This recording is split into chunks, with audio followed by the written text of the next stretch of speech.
reminders po. Oo.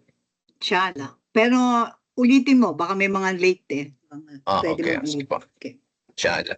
Bismillahirrahmanirrahim. Alhamdulillahirabbil alamin. Wassalatu wassalamu ala Rasulillah wa ala alihi wa sahbihi ajma'in.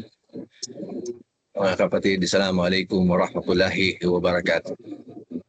So alhamdulillah, tayo nagsisimula sa pagpuri, pagpasalamat, pagdakila, pagwalhati sa ngalan ng Allah subhanahu wa ta'ala. Na mga awa at biyaya na Allah ipagkaloob niya kay Propeta Muhammad sallallahu alaihi wasallam, sa kanyang buong pamilya, sa lahat ng kanyang mga kasamahan, sa lahat ng taong tumatahak sa matuwid na landas hanggang sa huling araw. So alhamdulillah, tayo muli po ay pinagkalooban ng Allah subhanahu wa ta'ala ng oras, panahon, kagayan at tsansa na magsiliksik ng pag-aaral. At muli po ay tayo nagkasama-sama sa pag-aaral muli sa araw na ito. At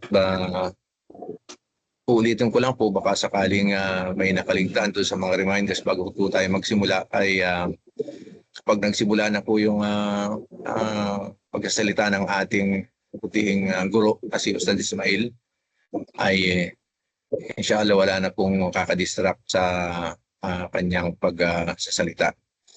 Yung pong mga camera at yung ating mikropono ay dapat na-mute, at kung may mahuhuli po ay inshallah wag nang i-on yung kanyang mic para magbati ng salam. At kung mayroon man po na mga katanungan ay ilista na lang po, at kung bigyan pa tayo ng pagkataon ng Allah subhanahu wa ta'ala ng oras para sa ganong sitwasyon, pagkakataon, ay sa bandang huli na po. Subalit kung susobran sa oras ay pwede po sa GC na lang natin o kaya sa susunod na session inshallah. So hanggang doon lang muna po ang aking reminder siguro inshallah, at para masimulan na natin ang ating pag-aaral. Ustad Ismail, tafadhal maskura. Bismillah, walhamdulillah. Narinig ba tayo na maayos? Alhamdulillah Ustad, malinaw.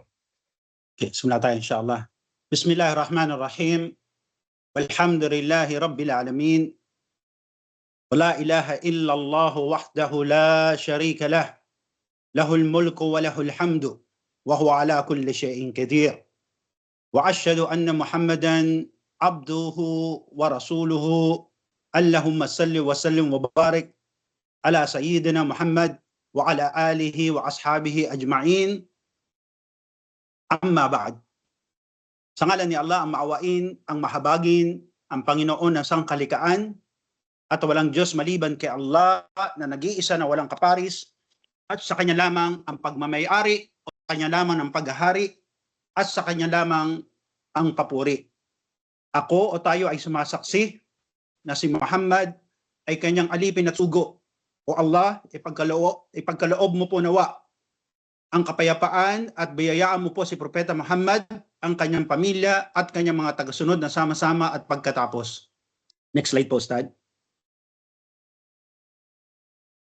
Batay sa isang salaysay o hadith, wa Salama, anna Nabiyyu sallallahu alayhi wa sallam kana yaqulu idha salli subuh hina yusallimu qal Allahumma inni as'aluka ilman nafi'ah wa rizqan tayyibah wa amalan mutaqabilah.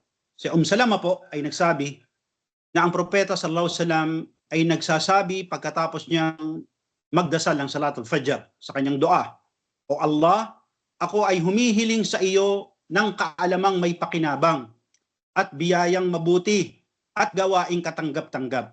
Kaya hilingin natin kay Allah na nawa ay gawin niyang kapakipakinabang ang pag-aaral na ito, ibilang nawa ni Allah subhanahu wa ta'ala ang pagtitipon na ito bilang mabubuting gawain na ating matatagpuan sa ating timbangan at aklat sa kabilang buhay, at nawa ay tanggapin ni Allah ang pagsasamang ito at kanyang gantimpalaan.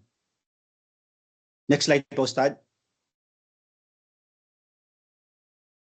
Ang ating muling maririnig, inshallah, sa umagang ito sa Middle East at sa hapong ito naman sa Far East sa Pinas ay ang paksa na pinili ng pamunuan ng JDC mula sa aklat ng Sharh al-Asma'ul Husna, ang pagpapaliwanag sa pangalang magaganda ni Allah. Ito ay may kinalaman sa aqidatul sahiha o tamang paniniwala ng isang Muslim na may kinalaman sa tauhid o kaisahan ni Allah. Next slide po, Ustad.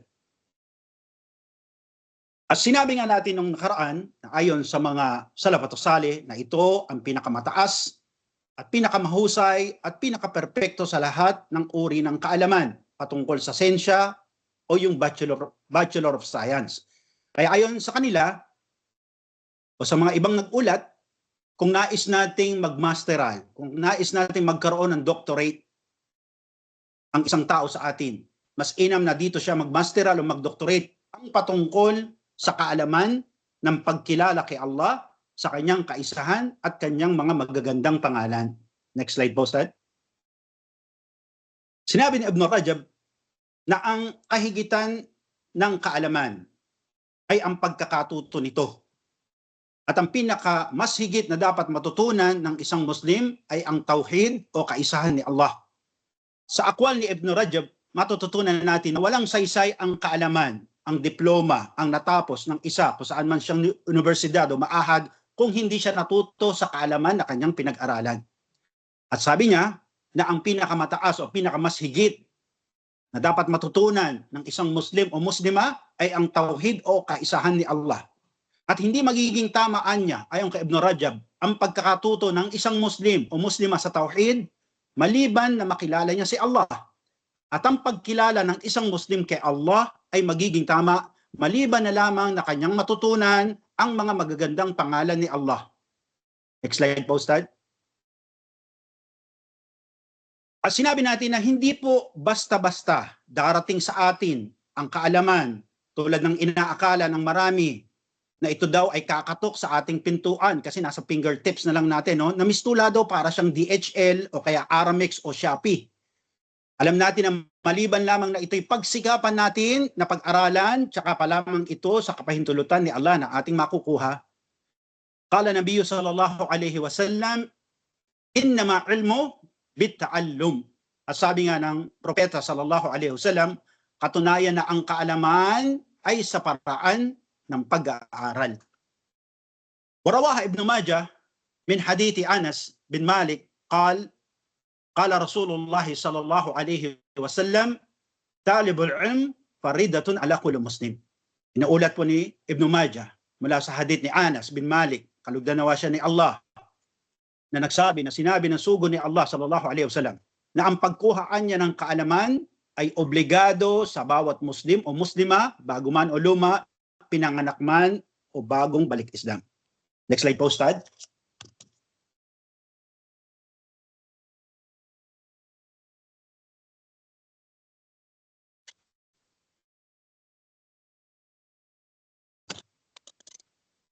Ayon kay Imam At-Tawri, rahimahullah, huwa ilmu alladhi la ya'dhuru al-ab bi juhala bih. Sinabi ni At-Tawri, ito ang kaalaman na siyang walang lusot. Wala kayong pwedeng ikatwiran ang isang alipin ni Allah na siya ay maging mangmang dito. Dahil tayo tatanungin patungkol dito. Sabi natin sa libingan pa lang, uumpisahan na tayo. At alin ang kaalamang tinutukoy dito? Ayon kay Imam At-Tawri, rahimahullah, o kahabagan naman siya ni Allah, ang kaalaman sa pagkakatuto sa kanyang relihiyon, lalo na ang patungkol sa kanyang Panginoon. Pwede ba yung nagsasala tayo, hindi natin kilala ang ating pinag-aalayan ng sala? Maaari ba yun na tayo nag-aayuno pero hindi natin alam kung sino yung pinag-aalayan natin ng ayuno? Ito yung napakalaking imposible. Next slide po, Ustad. Sinabi natin na hindi lahat ng tao ay nakukuha ang kaalamang ito. No? Kahit yung iba nagsikap, gumasta, naglakbay, hindi ito nakakamtan ng isa. Maliban na lamang, ayon nga sa mga pukaha, na kung ito ay naisin ni Allah para sa iyo. Faqad qala Nabiyyu sallallahu alaihi wasallam, man yuridullahu bihi khairan yufaqahu fid din. Sinabi nga ng sugo sallallahu alaihi wasallam, sino man ang naisin ni Allah sa kanya ang kabutihan, ay ipauunawa niya dito ang kanyang relihiyon na pagkasunduan. At ayon nga kay Imam Al-Bukhari, at sa paliwanag din ni Imam An-Nawawi, kahabagan nawa sila ni Allah, dito ay mauunawaan natin na sino man ang naisan ni Allah ng kabutihan, ay ipapaunawa niya sa atin, sa inyo, ang kanyang relihiyon. Kaya matututunan natin na maraming mga tao sa ating paligid ang nagsasabi na siya ay Muslim, maaaring kilala natin to o hindi. Ngunit sila ay mga mangmang sa relihiyon, subhanallah, no? Hindi kilala ang kanilang Panginoon. At ang iba pa sa mga taong ito na nagsasabi na sila ay mga Muslim, ay mas malala pang kumilos at gumawi sa mga hindi Muslim. Astaghfirullah. Dahil ito ay tanda na sila ay inilayo ni Allah mula sa pagkakatuto sa reliyong ito. Subhanallah. Next slide po, Ustad. Kaya hilingin natin kay Allah na nawa ay ipaunawa niya sa atin ang kaalamang ito at pakinabangin tayo sa mga pag-aaral na ito na tayo ay gumawi at kumilos ayon sa kaalamang ipapaunawa sa atin ni Allah. Ya Rab. Allahumma amin. Ya Rabbil Alamin. Next slide po, Ustad. Kaya yung masalo tanong, tulad nung nakaraan, sinabi natin na saan ba natin kukunin ang kaalamang ito, ang pagkilala sa mga magandang pangalan ni Allah. Dahil alam natin na marami ang nagkalat at naglipana ng mga mangangaral, ng mga tagapagturo. No? Ang karamihan sa kanila ay mga ligaw. Sabi nga natin, mumayi o kaya mubtadi. O ang iba pa sa kanila ay mga nasa sektang ligaw, na pilit, na pinangangaral at pinapalandakan ang reliyon ni Allah na wala namang basihan sa Quran at Sunnah. Kaya sabi natin bilang kabilang at kasapi sa mga Ahlus Sunnah wa Jama'ah, sinabi natin na ang pag-aaral sa Quran at Sunnah, ito ang natatanging pangunahing pinagkukunan ng katibayan sa ating relihiyon. At ayon nga sa ating mufassirun na dito natin kukunin ang ating paksain at katibayan ng ating paksa. At kanyang dalil na binanggit kay Allah Ta'ala, dalikal kitabu la rayba fihi hudan lil muttaqin. At sinabi ni Allah ang kataasasan, ito daw ang aklat na walang pagdududa, gabay ng al-muttaqin. Kabanata al-Baqarah. At sinabi natin na ayon nga kay Ibn Abbas, radiyallahu anhu, dalikal kitab, hadal kitab. No? Ang tinukoy daw ni Allah nang sabihin, yan ang aklat o ito yung aklat. Ito ay tumutukoy, ang kahulugan nito ay ang Quran. Ito ang Quran, yan ang Quran. La rayba fihi. No? At sinabi nga Ibn Mas'ud, nang sabihin daw ni Allah na la rayba fihi, nangangahulugan na tayo ay walang pagdududa, walang pag-aalinlangan na ito ay mula kay Allah. Next slide po, Ustad.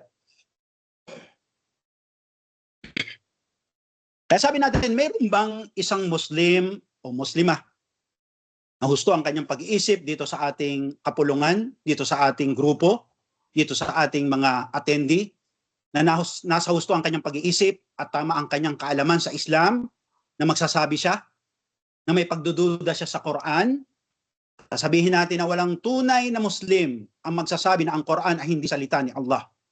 Kaya ang Quran, ito yung pangunahing pinaghuhugutan natin o pinagkukunan natin ng turo at katibayan. Sabi nga ni Allah subhanahu wa ta'ala, qala Allah ta'ala, qul sadaqallah. Sinabi ni Allah ang kataasasan, si Allah ang nagsabi ng katotohanan o nagsasabi ng katotohanan. Kabanata Ali Imran. Sabi pa ni Allah subhanahu wa ta'ala, ba'da a'udhu billahi minash shaitanir rajim, wa man asdaqa minallahi haditha.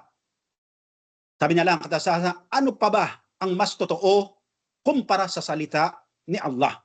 Kaya sa mga katibayan ito ay bagay na nagpapatunay at nagpapaunawa at nagpapaalam sa atin na ang Quran ang pangunahin at natatanging basihan ng ating relihiyon. Tulad ng bilanggit natin noong nakaraan, nang tanungin ng mga salafatu salih, mga matutuwid at reliyosong tao na nabuhay ng unang panahon, mahuwaddin, qala Allah wa qala Rasul, ang ating daw reliyon ay kung ano ang sinabi ni Allah at sinabi ng propeta. At tinanong din ang mga scholars ng Islam, ma huwa adilla, ano daw ang katibayan? Sinabi nila, qala Allah wa qala Rasul. Ang katibayan natin ay kung ano ang sinabi ni Allah at sinabi ng propeta. Kaya dito makikita natin na ang pakialam lang natin sa reliyong ito ay kung ano ang sinabi ni Allah at kung ano ang sinabi ng propeta.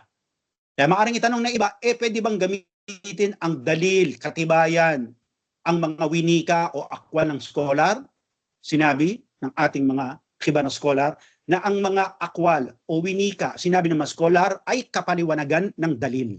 Ito ay kapaliwanagan ng dalil. Maana na ang kanilang sinasabi, may pinaghugutan din, Quran at Sunnah, at ang kanilang winika patungkol dito ay mga syar o kapaliwanagan. Next slide po, Ustad. Pangalawang pagkukunan natin ay si Propeta Muhammad sallallahu alaihi wasallam. Hindi tayo pupulot sa mga kaparian, sa arbaba, sa mga pastor, no, o sa mga mangangaral na huwad. Ang pagkukuha natin pangalawa ay ang Propeta Muhammad sallallahu alaihi wasallam. Kahit sabihin natin na siya'y sheikh, siya'y ustad, gumraduate sa ganitong universidad, no? At ganito ang kanyang diploma, masteral doctorate, kung ang kanyang pinagsasasabi ay walang batayan sa Quran at Sunnah, ito ay hindi natin kukunin. Kasi ang pangalawang batayan natin ay kala Rasulullah sallallahu alaihi wasallam. O kung ano yung sinabi ng Propeta Muhammad sallallahu alaihi wasallam. Ma huwa dalilu? Kala Allah Ta'ala, Muhammadar Rasulullah. No, anong katibayan dito? Ang sinabi ni Allah na si Muhammad ay sugo ni Allah. No? Ang sabi nga Ibn Kathir rahimahullah, yakbiru ta'ala an Muhammad salawatullahi wa salamuhu alayhi innahu Rasulullah haqqa la syakka wala rayba fi, o kamakan. Sabi ni Ibn Kathir dito, na dito binalita sa atin Allah subhanahu wa ta'ala ng kanyang sabihin, si Muhammad ay sugo ni Allah, na siya ay tunay at totoong sugo mula sa kanya at walang pag-aalinlangan patungkol sa bagay na ito. Sabi nga ng Sheikh al-Mujaddid Muhammad bin Abdul Wahhab, wa qawluhu ma'rifatun nabiyyi huwa Muhammad sallallahu alaihi wasallam innahu huwal muballigh anillahi azza wa jalla wa huwa al-wasat bainana wa bain Allah azza wa jalla. Sabi nga Sheikh Mujaddid Muhammad bin Abdul Wahhab, kahabagan nawa siya ni Allah, na ang pagkilala sa propeta sallallahu alaihi wasallam ay ang pangalawang bagay na inubliga sa atin na matutunan.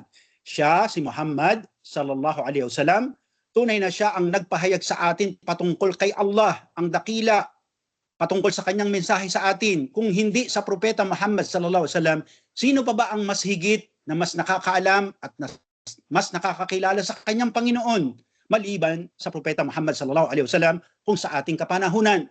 Dahil siya ang isinugo ni Allah, Muhammad Rasulullah. Kaya walang maaaring mas magpakilala, mas magpaliwanag sa atin patungkol sa mga magagandang pangalan at katangian ni Allah na mas hihigit pa sa katauhan ni Propeta Muhammad sallallahu alaihi wasallam. At sabi nga ng ating butihing Sheikh, kaya walang dahilan para hindi natin siya kilalanin at kilalanin kung sino siya. Meron ba sa ating Muslim o Muslima sa ngayon na siya yumakap sa Islam o dati ng Muslim o nagmula sa pamilyang Moro o galing sa lahi ng Arabo na hindi kilala si Propeta Muhammad sallallahu alaihi wasallam? Sabi ng ating butihing Sheikh, Ar-Rasul sallallahu alaihi wasallam huwa Muhammad bin Abdul Muttalib bin Hashim bin Abdul Manaf ila akhir al-nisbah an-nabawi al-sharif alladhi yantahi illa Ibrahim alaihi salatu wassalam. Sabi niya na ang sugo sallallahu alaihi wasallam para sa kaalaman ng lahat at paalala naman para sa mga nakakaalam na siya si Muhammad na anak ni Abdullah, na anak ni Abdul Muttalib, na anak ni Hashim, na anak ni Abdul Manaf, na ang kanyang huling saling lahi ay babalik at babalik patungo sa kanyang ninunong si Propeta Abraham, sumakanila nawa ang kapayapaan. No? Si Propeta Ismail at Ibrahim. Next slide po, Ustad. Kaya sa pag-aaral patungkol sa magagandang pangalan, no? Magagandang pangalan at katangian ni Allah, meron tayong 4 na bagay na dapat tayong iwasan at pagkaingatan. Dahil kung ito ay hindi natin iiwasan, tayo magkakasala at malalayo tayo sa tamang aral at paniniwala ng Ahlus Sunnah wal Jamaah. Alin ang mga ito? Iiwasan natin sa pagpapaliwanag, pag-aaral natin, pagkakatuto natin patungkol sa mga pangalan at katangian ni Allah, pagkaiwasan natin, dahil kung hindi, lalayo tayo sa tamang turo, lalayo tayo sa kung paano ito natutunan ng mga sahaba sa Rasulullah sallallahu alaihi wasallam, lalayo tayo kung paano ito natutunan ng mga tabi'in sa mga sahaba radhiyallahu anhum, lalayo tayo sa mga natutunan ng mga tabi'un mula sa mga tabi'in sa bagay na ito, o yung tinatawag natin na Ahlus Sunnah wal Jamaah, yung grupo na nagtataguyod ng salita ni Allah, ang Quran, at nagtataguyod ng mga nakasanayan at nakagawian ng Propeta Muhammad sallallahu alaihi wasallam. No? At ito ay ang mga sumusunod. Ano-ano ba itong dapat nating iwasan? Next slide po, Ustad. Number 1, yung tinatawag natin na pagsira o tahrif. Sa pag-aaral natin sa mga pangalan, magagandang pangalan at katangian ni Allah, no? Ibig sabihin na wag natin sisirain kung ano man yung sinabi, initbat, binigyan diin ni Allah sa Quran, at initbat o binigyan diin ng Propeta Muhammad sallallahu alaihi wasallam sa kanyang mga winika ang kahulugan patungkol sa mga pangalan at magagandang pangalan at katangian ni Allah, ang kataas-taasan. May ibang mga Muslim kasi, no, subhanallah, na sinisira nila yung tunay na kahulugan nito na hindi naman talaga binanggit ni Allah, ang kataas-taasan, na wala silang ibang hangad kundi pagandahin lamang, no, o kaya maakit nila yung kanilang tagapakinig. Gagamit sila ng mga bagay at sisirain ang tunay na kahulugan na binanggit patungkol sa mga pangalan at magandang pangalan o katangian ni Allah. At ito ay haram, subhanallah, no? Kaya pagkaiwasan natin, subhanallah. Next slide po, Ustad. Halimbawa, no? Halimbawa na binigay sa atin ng butihing Sheikh dito, ng Sheikh Al-Badar, yung pagsasabi na si Allah daw ay may kamay. Ngunit ang iba sa atin ay binigyan pakahulugan ito bilang kanyang biyaya o kapangyarihan. Sinisira nila yung tunay na sinabi at kahulugan nito dahil kanilang angkin na hindi daw pwede magkaroon ng kamay si Allah. Astaghfirullah. Ang sagot natin dito ay kung ano yung sinabi ni Allah sa Quran. Qala Allah Ta'ala, walam yakul lahu kufuwan ahad. Sinabi niya lang katasasan, sa kanya ay walang kahalintulad, wala siyang kagaya, wala siyang kapareho. Kaya kung may kamay si Allah, may kamay si Allah. Dahil yun ang kanyang initbat, binigyan din sa Quran at pinaliwanag sa atin ng Propeta Muhammad sallallahu alaihi wasallam, maging sa Hadith Sharif o Hadith Qudsi, na si Allah may kamay. Ngunit ito ay hindi katulad ng anumang kanyang nilikha. Next slide po, Ustad. Pangalawang dapat nating iwasan, una yung pagsira, pangalawa yung pagtanggi o ta'til. Pagtanggi o ta'til sa pag-aaral sa magandang pangalan at katangian ni Allah. Ang pagtanggi at hindi paniniwala sa mga katangian ni Allah na kanyang sinabi sa Quran at ipinahayag mula sa ahdit ng Propeta Muhammad sallallahu alaihi wasallam. Kaya sino man ang magtanggi sa mga katangian ito, katunayan na hindi naniniwala sa mga pangalan at katangian ni Allah. Next slide po, Ustad. Para malinawan, bigyan natin ng halimbawa na binigay sa atin, no, ni Imam Asad rahimahullah, na paliwanag Sheikh Badr sa atin. Halimbawa, yung pagsasabi daw na si Allah ay bumaba sa sama'ud dunya o yung ikatlong bahagi ng palapag ng kalangitan, dahil nabanggit sa isang salaysay o hadith, wa an Abi Hurairah radhiyallahu anhu anna nabiyyu sallallahu alaihi wasallam qala yanzilu rabbuna tabaraka wa ta'ala kullu laylatin illa sama'ud dunya hina yabqa thuluthul layl wa yaqulu man yad'uni fastajib lah wa man yas'aluni fa'ataytah wa man yastaghfirni faghfir lahu. O kamakal. Sinabi ni Abi Hurairah, kalugdan nawa siya ni Allah, na ang propeta ay nagsabi, bumababaan niya ang ating Panginoon, ang tagapagbiyaya, ang kataas-taasan, gabi-gabi sa kalangitan ng mundo. Ito ay nangyayari sa ikatlong bahagi o huling bahagi ng gabi, na kung saan si Allah subhanahu wa ta'ala ay nagwiwika o nagtatanong sa mga anghel. Man yad'uni yastajib lahu. No? Sino daw yung humihingi sa kanya ay sasagutin niya, no?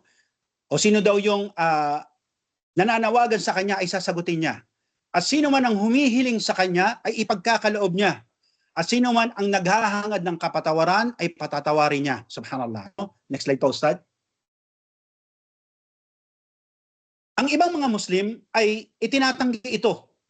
Sabi nila, ito daw ay walang katotohanan at ito ay kasinungalingan. Imposible daw. Kasi dahil si Allah ay hindi pwedeng masakop ng panahon at lugar. Tama nga naman. Kaya sabi niya, paano daw bababa si Allah sa sama'ud dunya? At ating sasabihin ang sinabi ni Allah sa Quran. Qala Allah Ta'ala, Qul a'antum a'lamu amillah? Sinabi ni Allah ang kataas-taasan, sabihin, kayo ba'y mas maalam pa kay Allah? Subhanallah. Kung ano yung kanyang binanggit at sinabi sa Hadith Al-Qudsi at pinaliwanag sa atin ng Propeta Muhammad SAW, kung bumababa si Allah sa thuluthul layl, ikatlong bahagi ng gabi, ito ay pinapaniwalaan natin haqqa na totoo, la rayba fihi, at tayo walang pagtanggi dito. Kung paano ito, wallahu ta'ala a'lam, at si Allah ang mas nakakaalam. Kung pinapaniwalaan, naang pinapaniwalaan natin. Next slide po, Ustad. Ang pangatlong dapat natin pagkaiwasan sa pag-aaral na ito ay yung tinatawag natin na paghahambing o tamtil. Paghahambing o tamtil, no? ang paghahalin tulad natin sa mga natatanging katangian at magagandang pangalan ni Allah sa katangian ng kanyang mga nilalang. Tulad halimbawa, ang kamay ni Allah na katulad ng kanyang nilikha, no? Mag-iisip kayo, pag sabing si Allah may kamay, ano bang nasa utak nyo, no? Kamay ng tao, no? O kaya yung pandinig ni Allah, paano kaya makarinig si Allah? Tulad kaya ng tao? Subhanallah, no? O kaya yung pagluklok ni Allah sa kanyang trono, tulad ba to ng pagluklok ng mga hari sa kanilang trono? At ang mga ito ay walang duda, ayon sa mga mufassirun, na kasalanan o malaking kasalanan, at ito'y walang saysay, batil, no? Qala Allah Ta'ala, laysa kamithlihi shay'un wa huwa as-sami'ul basir. Sinabi niya lang katasasan, sa kanya ay walang katulad. Siya ang nakaririnig at nakakakita ng lahat. Kabanata Ashura. Hindi maaari po sa isang Muslim o Muslima na ihambing o ihalin tulad si Allah sa kanyang mga nilikha, dahil si Allah po ay walang katulad. Uulitin natin ang sinabi ni Allah sa Quran bilang dalil, katibayan, walam yakul lahu kufuwan ahad. Si Allah, sa kanya ay walang katulad. Ito ba ang ating itanim sa ating isipan sa pag-aaral na ito, no? Sa mga bagay na babanggitin, no? Sa pag-aaral na ito, ating itanim sa ating mga isipan, sa ating kokote, na si Allah ay walang kahalintulad. Next slide po, Ustad. Pang-apat na dapat nating pagkaiwasan ay ang pagpapaliwanag o takyif, no? Pagpapaliwanag o takyif, ang pagpapaliwanag kung paano ang katangian ni Allah.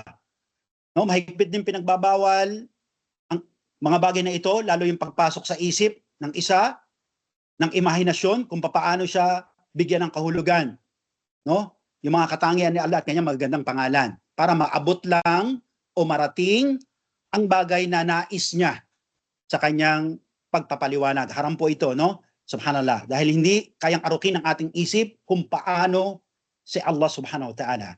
Wad dalilo, ang katibayan patungkol dito, ya'lamu ma bayna aydihim wa ma khalfahum wa la yuhittuna bi shay'in min ilmihi illa bima sya'. As sinabi niya lang, katastasan, batid niya ang anumang nasa pagitan nila at anumang nasa kanilang likuran. Kailanman ay hindi nila kayang arukin o abutin ang kanyang kaalaman maliban sa kanyang kapahintulutan. Kaya po ipinagbabawal sa isang Muslim o Muslima na lagyan nyo ng larawan at itsura kung paano ang pagkilos o yung mga katangian na ginawa ni Allah. Tulad halimbawa kung paano lumuklok si Allah sa kanyang trono. Kung sisiksik sa inyong kukote o isipan na si Allah ay lumuklok. Paano ba lumuklok si Allah sa kanyang trono? Tulad ba ng hari o kaya ng mga reyna o yadu billah? Ito ay bagay na kasalanan, malaking kasalanan, dahil si Allah subhanahu wa ta'ala walam yakul lahu kufuwan ahad. Sabi nga sa pagliwanag natin nung una, anything picture in mind na pumasok nyo na umano daw ayon sa waswas ni Iblis na ito si Allah, hindi po yun si Allah. Dahil si Allah ay walam yakul lahu kufuwan ahad. Next slide po, Ustad. Kaya dapat nating malaman na ang tauhid ay hinati-hati ng mga ulama o ng mga scholars ng Islam sa tatlong bahagi. At ito ay ang mga sumusunod. Tauhid al-rububiyyah, tauhid al-uluhiyyah, at tauhid al-asma'u was sifat. Ito ay kung paano ito tinuro sa inyo o kung paano nyo ito natutunan sa mga naunang nagturo sa inyo. Kaya huwag kayong malito sa bagay na ito patungkol sa paksain nating ito. Next slide po, Ustad. Kaya yung tanong o masail na ahammiyatul ma'rifatul asma'ullah al-husna.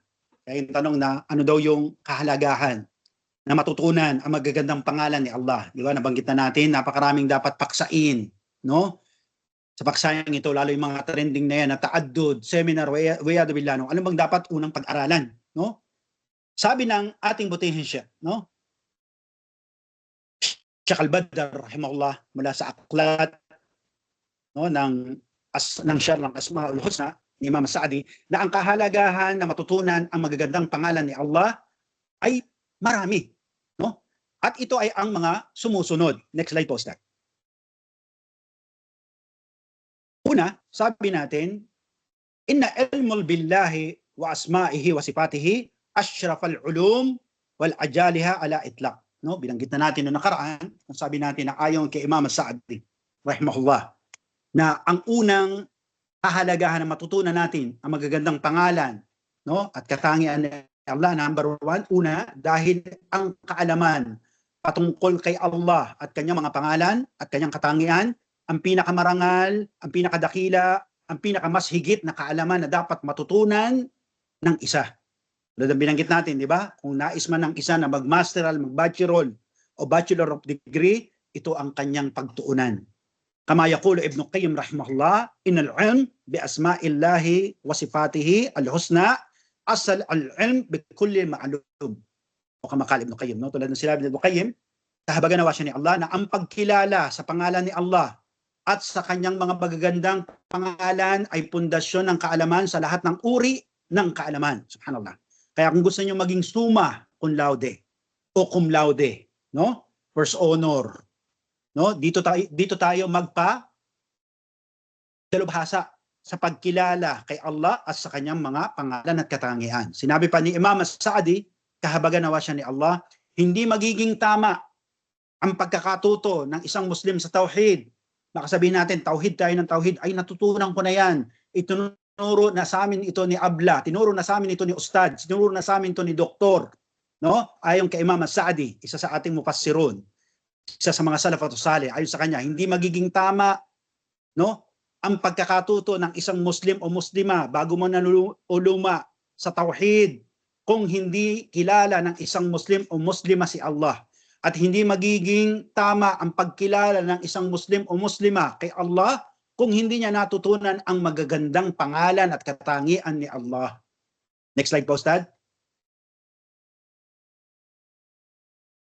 Ayon sa mga nagpapaliwanag ng Islam, napakahalaga po ng kaalamang ito. Wallahi, billahi, tallahi, napakahalaga ng kaalamang ito. Na kung saan, ipinag-utos ni Allah maging sa kanyang huling sugo sallallahu alaihi wasallam ang pagkuha ng kaalamang ito. Qala Allah Ta'ala, "Qul Rabbi zidni ilman." No? Sinabi ni Allah ang katastasan at sabihin, sinuutusan ni Allah dito si Propeta Muhammad sallallahu alaihi wasallam, ang pinakamainam na uri ng tao na kanyang nilikha. Inutusan ni Allah. Sabi niya, sabihin, O Muhammad, aking Panginoon, paramihin mo po ang aking kaalaman, kabanatahan. No? Sabi, natutunan natin dito na hindi kailanman, ayon nga kay Imam An-Nawawi rahimahullah sa kanyang syarh patungkol dito, no, na hindi inutusan ni Allah si Propeta Muhammad sallallahu alaihi wasallam, no, na sabihin sa kanyang dua na paramihin ang kanyang mal, no, zidu malan, o paramihin ang kanyang kayamanan, o zidu zawjan, o paramihin yung kanyang asawa. Inutusan ni Allah si Propeta Muhammad sallallahu alaihi wasallam na sabihin sa kanyang dua na paramihin ang kanyang kaalaman. At ayon nga sa nabanggit, no, ayon sa ating mufassirun, na tatlong bagay ang binanggit ni Allah na ating paramihin. Una, sa Quran, no? Tatlong bagay ang binanggit ni Allah na ating paramihin. Una, ang kaalaman. Hilingin natin kay Allah na paramihin ang ating kaalaman. Pangalawa, na paramihin ang dhikr at pag-alala kay Allah. Pangatlo, na paramihin ang pag-alala sa kamatayan. Subhanallah. Ito yung mga bagay na dapat nating paramihin. Wazidut taqwa. No? Next slide po, Ustad. Kaya sabi natin na sinabi ni Allah subhanahu wa ta'ala patungkol sa isa sa katibayan, sa kahigitan ng kaalamang ito. Qala Allah ta'ala, hal yastawi alladhina ya'lamuna walladhina la ya'lamun. At sinabi ni Allah ang katasasan, pareho ba silang may kaalaman sa kanilang walang kaalaman? Subhanallah, for sure hindi. Kung dito nga sa dunya, sabi natin na hindi pareho ang posisyon ng Metro Aid, na manager ng kumpanya, hindi pareho rin ng CEO at ang isang simpleng manager, at hindi din pareho ang tinatawag natin na elementary at kolehiyo. Kaya sa bersikulong ito ay tinangi ni Allah silang mga maaalam at iniaangat niya kumpara sa mga taong walang kaalaman. Kaya hindi ang dami po ng salapi, hindi ang dami ng natapos at diploma, hindi ang posisyon sa trabaho o posisyon sa lipunan ang sukatan ng pagtaas dito sa mundo. Si Allah mismo po ang nagtataas sa mga tao dahil sa kanyang kaalaman at pagkilala sa kanya. Kaya nawa ay ibilang tayo ni Allah na kanyang itataas dito sa mundong ibabaw. Allahumma amin. Next slide po, Ustad. Pangalawa na binanggit ni Imam Sa'di rahimahullah, sa kahigitan, no, ng pagkakatuto sa kanyang pangalan at katangian. Inna ma'arifatullah tad'u ila mahabbatillah, no? Ayon sa kanila o ayon sa kanya, sa Imam Sa'di, na ang pangalawa raw na kahigitan ng pagkakatuto nito dahil ang pagkilala kay Allah ay nag-iimbita, nagdadala sa inyo, sa atin, insyaAllah, sa mas higit na pagmamahal kay Allah. No? Qala Allah Ta'ala, wa minan nasi man yattaqidu min dunillahi andada yuhibbunahum kayuhibbu lillah. Sinabi niya lang katasasa, at may mga tao na kinukuha nila ang maliban kay Allah na kaparis, kapareha. Minamahal nila ito na tulad ng pagmamahal nila kay Allah. Wa'yadu billah. No? Next slide pa, Ustad. Sinabi nga ng mga scholar na mahirap naman talagang magmahal ng isang tao kung hindi mo naman siya lubos na kilala. Kaya mahirap yung basta manghula-hula. Inna ba'da danna id, na ang lahat ng ating akala ay kasalanan o karamihan dito. Tulad halimbawa na lang ng Propeta Muhammad sallallahu alaihi wasallam. Maraming mga Muslim ang nagsasabi na mahal ko anya ang Propeta sallallahu alaihi wasallam. Ngunit di niya naman lubos na kilala si Propeta Muhammad sallallahu alaihi wasallam. Kung tatanungin natin ano ba ang nais niya o gusto niyang kainin sa parte ng karne, ng tupa o kaya kambing, hindi niya alam. No? O sino yung pinakamalapit na tao sa kanya, hindi niya alam. Saan siya pinanganak, hindi niya alam. Ano pa kaya si Allah, subhanallah, ang kataas-taasan, ang walang kapintasan, na siya mismong nagsugo kay Propeta Muhammad sallallahu alaihi wasallam sa atin.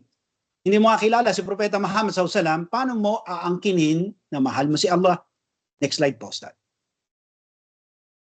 Tunay po na maraming mga Muslim at Muslimah na kumukuha sila ng kapwa nila tao o kapareha na minamahal nila ito ng lubos.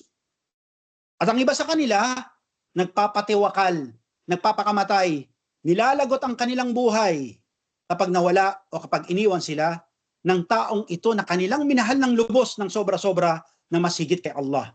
Wa iyad billah. At sabi ng mga scholar na ang gawain ito ay pagtatambal o gawaing shirk. Shirk billahi. Bimahibbatillah wa ta'dima lahu. Ito'y papasok sa gawaing shirk sa pagmamahal kay Allah at pagrespeto na mas higit kay Allah.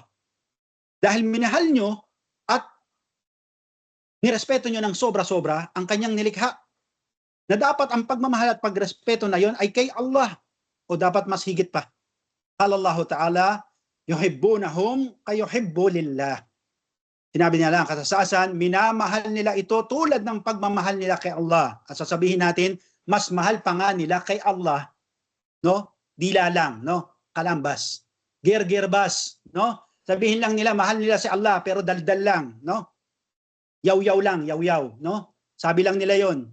Pero yung pala, mas mahal nila yung taong kapareho nila na nilikha ni Allah na kapareho nilang mamamatay at mabubulok. Next slide po, Ustad.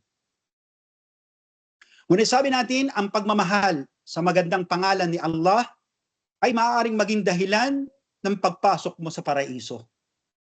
Batay sa isang salaysay o hadith, waqala al-Bukhari, hadatuna an Aisha radhiyallahu anha, anna nabiyyu sallallahu alayhi wa sallam ba'ata rajula ala shariyatu wa kana yaqra al-ashabihi fi salatihim yahtumu biqul huwallahu ahad. Falamma raja'u ذكروا ذلك للنبي صلى الله عليه وسلم فقال صلوه لي شيء يصنع ذلك فاسألوا فقال إنها صفات الرحمن وأنا أحب أن يقرأ بها وقال النبي صلى الله عليه وسلم يقبروا إن الله تعالى يحبه. Sa huling salaysay patungkol sa inuulat na al-Bukhari, sinasya ni Aisha kalugdan na siya ni Allah na ang propeta sallallahu alaihi wasallam ay humirang daw ng isang lalaki na kanyang pinuno para doon sa mga taong naglakbay. Sabi sa ulat, sila ay nag-jihad o nagda'wa. At sa kanilang paglalakbay, sa kanilang pagsasala, itong pinuno nila ay laging nagsasala sa unang sura, pangalawang sura ay laging binabasa sa pangalawang sura ang Qul huwallahu ahad. At nakaramdam ng kabigatan ang mga kapanalig at iba niyang mga kasama. At sabi nga sa ibang ulat, no, na paliwanag ng ibang mga mufassir na inakala ng mga taong ito, wala na bang ibang surang alam itong ating Amir. Kaya nang sila'y bumalik sa Madina, Sila nagtungo sa Rasulullah sallallahu alaihi wasallam at sinabi ng Rasul sallallahu alaihi wasallam, tanungin niyo siya bakit niya ginagawa ito o ano yung dahilan bakit niya ginagawa. So sabi yung kanyang mga kasama na nagtungo nga sa sahabi na ito at tinanong niya bakit niya laging binabasa yung Suratul Ikhlas o yung Qul Huwallahu Ahad. Sinabi ng lalaking ito, dahil ito ay katangian ni Ar-Rahman at ibig kong basahin ito at marinig sa kanyang pagbasa.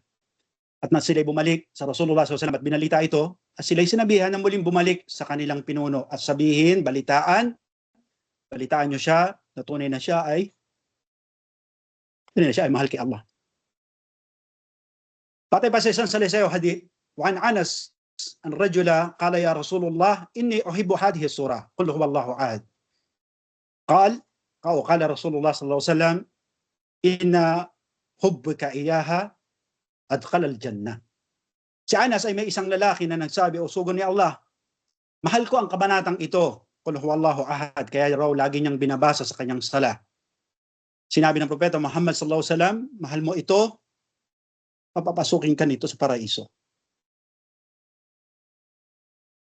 Ito po ay patunay na ang pagmamahal sa magandang pangalan ni Allah at yung mga pangalan, katangian ay magbubunga sa atin na tayo'y papasukin ni Allah subhanahu wa ta'ala sa kanyang hardin ng paraiso. Kaya inshallah, paalala sa sarili sa inyo na mahalin natin ang magagandang pangalan ni Allah mas higit sa ating kapwa-tao na minamahal natin na mas lubos kay Allah subhanahu wa ta'ala. Next slide po, Ustad.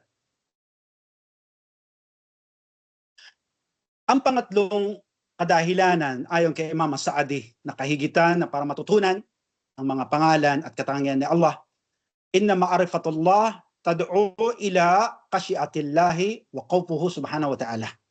Ayon sa kanya na ang pag-aaral, pagkakatuto natin sa pangalan ni Allah ay nag-iimbita o nagdadala sa atin ng pagkatakot sa kanya. Mawa dalilo, ang katibayan dito, qala Allah Ta'ala, inna ma yakhshallaha min ibadihi al-ulama. Sinabi ng kataas-taasan, katunayan na ang mga natakot kay Allah ay mula sa mga alipin niyang may kaalaman. Kabanat Al-Fatih. Dahil tunay na maraming nag-aangkin na sila umano ay may takot sa Diyos. Sila ay may takot kay Allah. Sila ay nag-aangkin na sila ay Muslim, matatagal na, bago na. O kaya sabihin natin matagal ng Muslim, galing sa lahi ng Arabo o galing sa lahing Moro. Ngunit kung titignan natin na susuriin kung paano sila magsalita at paano sila kumilos, ay iyong matatagpuan, wa'yadu billah, no? Na sila ay lantarang sumusuway at wala nang hiya at makakapalang muka sa paglabag sa pagbabawal ni Allah. Next slide po, Ustad. At sabi nga ni Allah subhanahu wa ta'ala, qala Allah ta'ala, ya ayyuhalladhina amanu, ittaqullah wa tandur nafsum ma qaddamat laghad wattaqullah innallaha kabirun bima ta'malun. Sabi nga ni Allah, o kayong mga naniniwala, kayong mga nag-aangking Muslim, katakutan nyo si Allah at tignan ang inyong mga sarili at kung ano ang inyong mga pinaggagawa. Katakutan nyo si Allah, katunayan na si Allah ang mas higit na kababatid ng inyong mga ginagawa. Dahil tunay na batid natin, tunay na alam natin, o alam ng isang Muslim, na si Allah ay nakababatid ng ating mga pinaggagawa. Nakalipas man ito, o ngayon man, o gagawin man natin, ito'y batid ni Allah. Kung tunay ngang batid ng isang Muslim na si Allah ay may kabatiran sa ating ginagawa, matatakot po ang isang Muslim na gumawa ng kasalanan, ito man tago o ito man ay lantaran. Dahil alam natin, subhanallah, ang turo nga ni Allah subhanahu wa ta'ala sa aya ay bantayan natin yung ating mga sarili. Kaya ipinapayo sa atin na humarap tayo sa salamin, ituro natin ang ating hintuturo sa ating mismong sariling pagmumuka at tanungin mo yung sarili mo. Ano bang pinaggagawa mo? Ano bang bagay na naialay mo kay Allah? Handa ka na ba? Kung tayo ay sunduin at paghuhugutin na ni anghel ng kamatayan ng ating mga kaluluwang sinungaling. Subhanallah. Kaya sa pag-aaral ng magagandang pangalan ni Allah, nawa ay matutunan natin na matakot kay Allah at iwasan ang kanyang mga ipinagbabawal na mag-iiwas sa atin na tayo parusahan ni Allah. Sabi nga ni Imam Al-Bukhari rahimahullahu ta'ala, bab al-ilm qabul qawl wal amal. Sabi nga ni Al-Bukhari, kahabagan nawa siya ni Allah ang paksa, kaalaman bago ang salita at gawa. Ito'y pagtuturo sa atin na kailangan tayo'y merong kaalaman bago tayo magsasatsat, bago tayo gumawa, unahin ang kaalaman. Next slide po, Ustad. Pang-apat, nakahalagahan ng pagkakatuto ng mga pangalan at katangian ni Allah. Inna ma'arifatullah bi asma'ihi wa sifatihi tad'u illa al-ikhlasul amal. O kamakal, asyikhan no? Dahil ang pagkilala daw kay Allah sa kanyang magandang pangalan ay nag-iimbita at nagdadala sa atin sa paglapit sa pagiging sincero o tapat sa kanya at sa kanyang mga gawaing pagsamba. Qala Allah Ta'ala, wa ma umiru illa liya'budullaha mukhlisina lahuddin hunafa. Suratul Bayyinah. Sinabi nila ang katasasan at walang ipinag-uutos maliban sa sambahin si Allah na dalisay na sa kanyang reliyon ay maging tapat. Kabanata Al-Bayyinah. Dahil tunay po na maraming tao, no, na masipag gumawa ng gawaing pagsamba. Ngunit kulang ang ikhlas o walang ikhlas sa kanilang ginagawa. Ang nakalulungkot pa, marami sa atin ang hambog gumawa ng gawaing pagsamba, ngunit ginagawa nila ito para sa kapakanan ng makamundong bagay.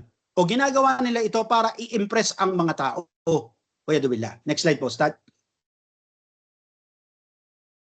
Kaya sabi ni Allah Subhanahu wa Ta'ala, wa qala Allah Ta'ala bidalilu, fawailul lil musallin, alladina hum an salatihim sahun, alladina hum yura'un, wa yamna'un al-ma'un. At sinabi nila ang katastasan, sumpa sa kanilang mga nagsasala, sila na sa kanilang mga pagdarasal ay tatamad-tamad, lulugo-lugo, silang mga nagpakitang tao. Kabanata Al-Ma'un. Sabi nga na, mufassirun, at dito nilarawan ni Allah ang mga ito bilang pakitang tao. No? Subhanallah, nagsala ka na, pakitang tao. Kasi ang kahulugan, gumagawa ng gawain para sa kapakanan ng ibang tao. No? Ibig sabihin, nayaya lang sa masjid, halika, sala tayo, sumama rin. No? O kaya nahihiya sa tao. Baka masabi o masilip na siya hindi nagsasala, kaya nagsala na rin. No? Waliyadzubillah. Kaya insyaAllah ay makatulong sa atin ang pagkilala kay Allah at walang kapintasan at kataasasan sa kanyang magandang mga pangalan para malinis natin ang ating mga layunin at intensyon upang pakinabangin tayo ni Allah sa ating mga gawain at gagawin. Next slide po, Ustad. Ang panglima, nakahigitan ng pagkakatuto sa mga gandang pangalan at katangian ni Allah, ayon kay Imam Sa'di, inna ma'rifatullah fi sifatihi o asma'ihi wa sifatihi subhanahu wa ta'ala mimma yazidul al-iman. Ayon sa ating butihing Sheikh al-Mufassirun, Imam Sa'di, na ang pagkilala daw kay Allah, ang walang kapintasan at kataasan sa kanyang magandang pangalan, ang magpapalago sa ating pananampalataya. Qala Allah Ta'ala, innal mu'minuna alladhina idha dhukira Allah wajilat qulubuhum wa idha tuliyat alaihim ayatuhu zadatuhum imanan ala rabbihim yatawakkalun. Sinabi niya lang katasasan bilang katibayan patungkol dito. Tunay na ang mga naniniwala, tunay na silang mga Muslim, ay silang kapag nabanggit si Allah ay natatakot ang kanilang mga puso. At kapag binasa sa kanila ang mga bersikulo ng Quran ay nadadagdagan daw ang kanilang pananampalataya at sa kanilang Panginoon ay naglalagak ng kanilang tiwala. Waliyadzubillah. No? Dahil tunay po na maraming mga Muslim o Muslima sa ating kapanahunan na kulang at hilaw ang kanilang pananampalataya kay Allah. Sila mga Muslim, ngunit may iba sa kanila ang naniniwala pa din sa malas at swerte. No? May iba pang mga Muslim na sobra ang kanilang bilib at sampalataya sa mga doktor at gamot na ito daw ang nagpagaling sa kanilang mga malubhang sakit, hindi si Allah. Subhanallah. Kaya muli, nanawa ay makatulong sa atin insyaAllah ang pagkilala kay Allah, walang kapintasan, ang kataastasan, sa pag-aaral natin sa kanyang magandang pangalan upang maitama ang ating pananampalataya kay Allah at lumago ang ating pananampalataya. Dahil baka kabilang tayo doon sa mga tao, no, na kahit binabasa na ang Quran, binabanggit na si Allah, ay wala man lang kaba, wala man lang takot na nararamdaman sa kaibuturan ng kanyang puso. Waliyadzubillah. Ito ay tanda, no, na tayo'y nalalayo sa habag ni Allah subhanahu wa ta'ala. Waliyadzubillah. Tandaan natin ang kauna-unahang inilayo ni Allah dito ay si Iblis ar-Rajim. si Satanas na sinumpa. Next slide po, Ustad. Sabi natin, ang isa pa sa kahigitan, sabi natin ang huli sa mga ito, na kahigitan ng pagkakatuto ng magagandang pangalan at katangian ni Allah. Inna Allah khalaqal khaliq ya'rifuhu wa ya'buduhu wa hada al-ghayat al-matluba minhum. Sabi ng ating butihing mufassiron, Imam Sa'di, na ang pag-aaral sa magandang pangalan at katangian ni Allah ay nagtuturo sa atin para matutunan natin kung ano yung hiwaga, bakit tayo nilikha ni Allah. No? Na walang ibang dahilan para siya ay sambahin, at ito ang layunin na hiniling sa atin, no? O yung gaya na sinabi sa Kitabul Tauhid. Qaulillahi ta'ala, wa ma khalaqtul jinn wal ins illa liya'budun. No? Sinabi niya lang katasasan, at hindi ko nilikha ang mga engkanto at mga tao maliban sa pagsamba sa Kanya. Kabanata Dariyat. Tunay po na maraming mga Muslima ang nahihibang, nalalasing at nadadaya sa buhay na ito sa mundo. Kanilang inaakala na ang buhay natin ay para lamang humayo at magpakadami. May ibang mga tao pa ang nag-aakala na ang buhay daw sa mundo ay upang magpakayaman at magpakasarap lamang, at ang iba sa kanila ay nag-aakala pa na wala na daw ibang buhay dito sa mundo. Kaya wala silang ibang gagawin kundi maglayaw, no? Maglamyerda, maggala, magpakasarap, bilhin kung ano yung gusto nilang bilhin, na abot ng kanilang kayamanan, dahil hindi na raw sila bubuhayin na mag-uli. Subhanallah. Sabi ni Allah subhanahu wa ta'ala, wa'budu wa la tusyriku bihi syai'an. Samantalang sinabi ni Allah, sambahin si Allah at huwag maglagay ng katambal sa Kanya ng mas higit sa anumang bagay. Sabi pa ni Allah subhanahu wa ta'ala, wa qada rabbuka an la ta'budu illa iyyah wa bil walidayni ihsana. Sinabi niya lang katasasan, at tinakda ng inyong Panginoon na walang ibang dapat sambahin maliban sa Kanya, at sa inyong mga magulang ay maging mabuti. Next slide po, Ustad. Kaya tandaan natin na ang kaalaman muli ay hindi darating sa ating pintuan, nakakatok, maliban na lamang na pagsikapan natin at pag-aralan ng mga ito. Ulitin natin ang sinabi ng Propeta Muhammad sallallahu alaihi wasallam, innama ilmu bitta'allum. At sinabi ng Propeta Muhammad sallallahu alaihi wasallam, katunayan na ang kaalaman ay sa paraan ng pag-aaral. Inshallah, hanggang dito na lang muna at ating puputulin ang panayam na ito at ibabalik natin ang mikropono sa ating admin. Inshallah. Barakallahu fikum wa jazakumullahu khaira. Wassalamualaikum warahmatullahi wabarakatuh. Ustad? Sister Iman, meron po kayong sasabihin at eksakto na tayo sa oras. Meron po bang oras para sa mga magtatanong, at kung wala naman ay papatuloy po natin ang pagtatanong sa